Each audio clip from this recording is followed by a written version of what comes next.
কি করছিস তুই? গাড়ি চুরি করছিস? নাম নাম নাম নিচে নাম, নিচে নাম আগে। ম্যাডাম ম্যাডাম আমাকে ক্ষমা করে দিন ম্যাডাম, ম্যাডাম প্লিজ প্লিজ ক্ষমা? কোনো ক্ষমা টমা হবে না, কোনো ক্ষমা টমা হবে না। ম্যাডাম প্লিজ এবারটার মতো ছেড়ে দিন ম্যাডাম প্লিজ প্লিজ। আচ্ছা ঠিক আছে, তুই 10,000 টাকা দে আর এখানে রফা দাবা কর। এই এভাবেই বড় কথা হয়, তুই চুপ কর। আমি 10,000 কোথায় পাবো ম্যাডাম, আমি গরিব মানুষ। আচ্ছা ঠিক আছে ঠিক আছে, অন্তত চা জলের ব্যবস্থা কর। ঠিক আছে চা জলের ব্যবস্থাটা কর, তাহলেই হবে। ঠিক আছে ঠিক আছে। এই তোরা দুজন যা, সামনে লাইনগুলো দেখ, যা সামনে লাইনগুলো দেখ তোরা, যা যা। ম্যাডাম আপনার চা জল। পিছনে দিয়ে দে, চুপ করে পিছনে দিয়ে দে। পিছনে কোথায় দিয়ে দেবো? পিছনে দিয়ে দে।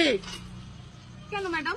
আরে লোকে কোথা থেকে কে ভিডিও করে নেবে, আমাকে ভাইরাল করে দেবে, আমার কি চাকরি খাবি নাকি? পিছনে দে। পেছনে দিয়ে দেবো ম্যাডাম? আরে তাড়াতাড়ি দে, কেউ চলে আসবে, তাড়াতাড়ি দে। কর। কি দিলি রে? কি দিলি?